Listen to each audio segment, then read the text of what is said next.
Hello बच्चों।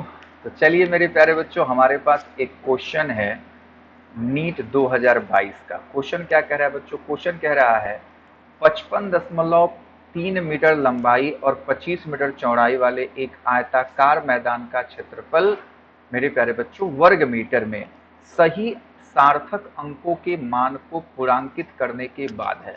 यानी कि आपको मेरे प्यारे बच्चों उसका जो क्षेत्रफल है वो क्या करना है, सही पूर्णांकित मान यानी कि मेरे प्यारे बच्चों राउंडिंग ऑफ में बताना है सिग्निफिकेंट फिगर्स के हिसाब से।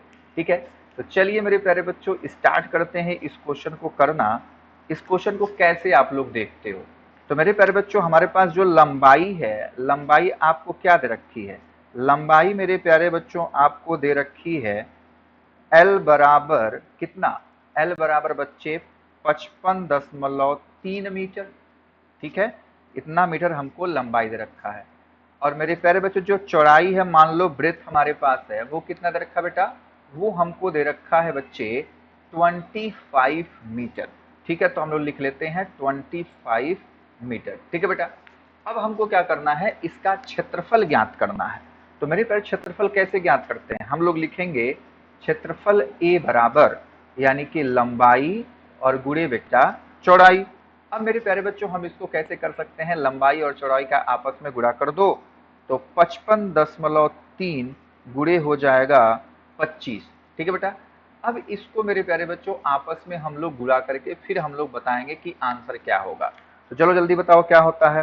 तो आप कहेंगे सर 25 तिहाई 75 यानी कि 5 हो जाएगा, हासिल कितना हो जाएगा बच्चे? 7। ठीक है, उसके बाद 25 पच्चे 125, 125 में 7 जोड़ोगे कितना आएगा बेटा? तो 25 125 में 7 जोड़ेंगे सर 132 आता है, यानी कि 2 आएगा। तो हमारे पास 3 हासिल बचा। ठीक है, 132 सॉरी 132, तो मेरे प्यारे बच्चों 2 आ गया, यानी कि हमारे पास 13 हासिल बच गया। ठीक है, तो अब 25 गुणे 5, फिर से 125, 125 में 13 जोड़ देंगे तो कितना हो जाएगा बच्चों? 125 में 13 जोड़ेंगे तो हमारे पास 25 10 35 और 3 और जोड़ेंगे तो हमारे पास 138 आएगा। ठीक है, तो 138, तो यानी कि हमारे पास 13825 दिख रहा है। ठीक है बेटा, और दशमलव हमारे पास लग जाएगा एक अंक पे। तो हमारे पास आ गया बेटा क्या? 1382.5। ठीक है, अब बच्चों आपको कह रहा है पूर्णांकित करने के बाद और सही सार्थक अंक। ठीक है, तो सही सार्थक अंक में क्या होना चाहिए बेटा? ध्यान से देखने का प्रयास करिएगा। देखो, तो जब हम लोग कोई गुणा करते हैं, मल्टीप्लाई करते हैं, तो सार्थक अंकों में हम लोग क्या देखते हैं कि सार्थक अंक बच्चा सबसे कम वाला कौन है। तो यानी कि हमारे पास 25 मीटर दिया, तो इसके पास मेरे प्यारे बच्चों सार्थक अंकों की जो संख्या है वो बेटा क्या है? इसमें तो 2 है। ठीक है, और इसमें मेरे प्यारे बच्चों सार्थक अंकों की संख्या 3 है। ठीक है, तो हमको क्या चाहिए? हमको सबसे कम सार्थक अंक तक चाहिए, यानी कि अपने को 1382.5 को मेरे प्यारे बच्चों 2 अंकों में हमको लिखना है।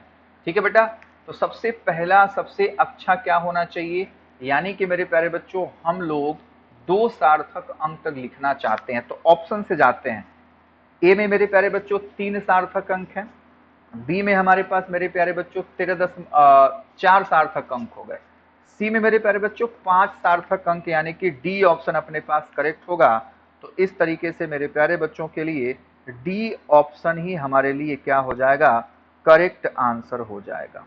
ठीक है, तो इस तरीके से हमने देखा कि मेरे प्यारे बच्चों हमारे पास जो डी ऑप्शन है मेरे प्यारे बच्चों क्या हो जाएगा? करेक्ट आंसर हो जाएगा। ठीक है, तो हमने लिखा था कि एक बार और मैं लिख देता हूं मेरे प्यारे बच्चों, ये मिट गया था। ठीक है, तो हम लोग लिखेंगे क्या था? लंबाई कितनी थी?